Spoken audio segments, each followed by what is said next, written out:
shtesë ta votoj Konjufca? Shif, në këtë situatë të ndasive është të mëdha. Në këtë situatë të përqarjeve është të mëdha. Do duke ndoshta si një diçka që është jashtë normale, ose si një veprim i jashtë zakonshëm. Por me ndihmu një proces i cili do të ndihmonte pastaj funksionimin e institucioneve, mendoj që është normal. Është diçka normale. Pavarësisht krejt asaj që është zhvilluar deri tash, jam të thonë, jetë kam thonë, jo, ato thyri, ato ofendimet vazhdueshme, secili ndaj secilit, secili kundër secilit e tjerë.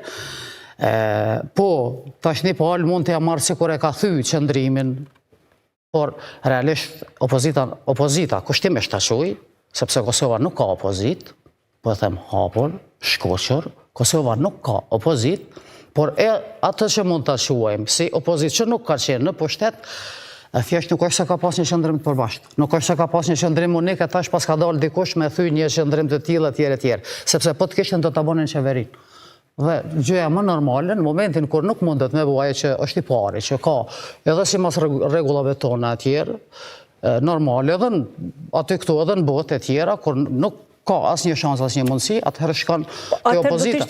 Por ne nuk kemi pas një blok opozitar. Ju lutem, nuk kemi blok opozitar. Por atëherë do të ishte gjë normale sikur të bëj kjo që në fillim të pranverës, të mos zvarritej kaq gjatë. Nëse flasim se është diçka normale, por gjithsesi nuk mund të themi që është parimore, sepse dihet shumë mirë raporti mes këtyre dy subjekteve politike ndër vite, që nga fillimet e vetëvendosjes.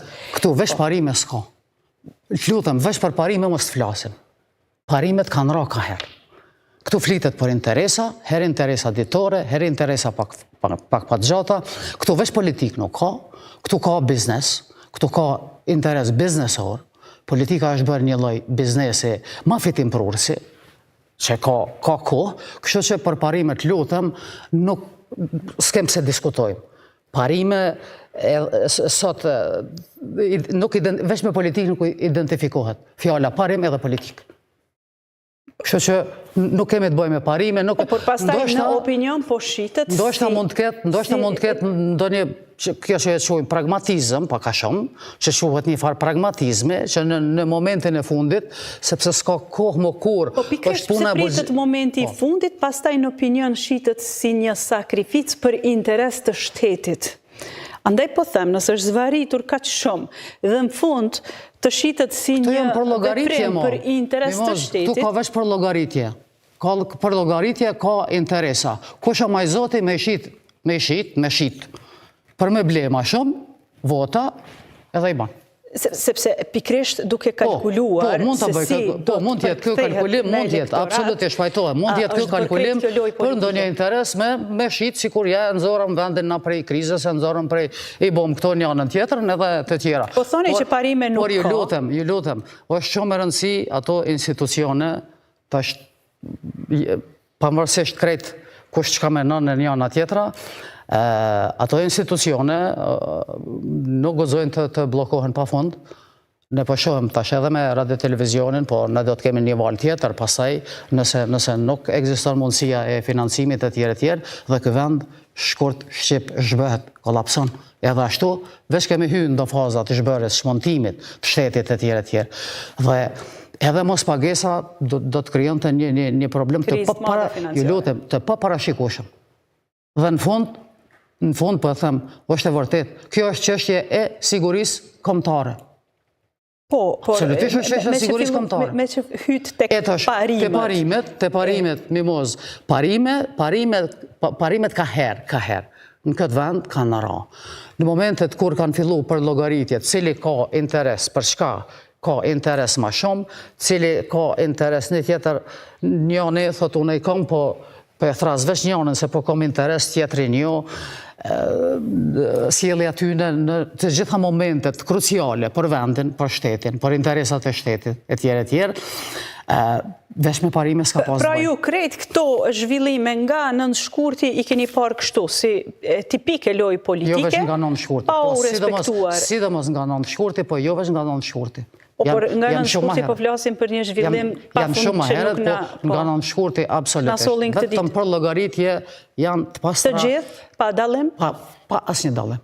Sa i përket të gjithë. Peshës së fajësisë, le të themi. Pesha tash... Kush do të ishte mëkatari më i madh në këtë rast? Jo, kemi këtë situatë. Këtu nuk mund të flasim për mëkate dhe faje ndonjëherë që themi e njëna tjetra, se kë vokabulari jonë politik e tjerë pak do të një tro me ardhë pak në korniza dhe në konturat e një sjellje pak ma politike, një sjellje pak ma institucionale, shtetnore e tjerë.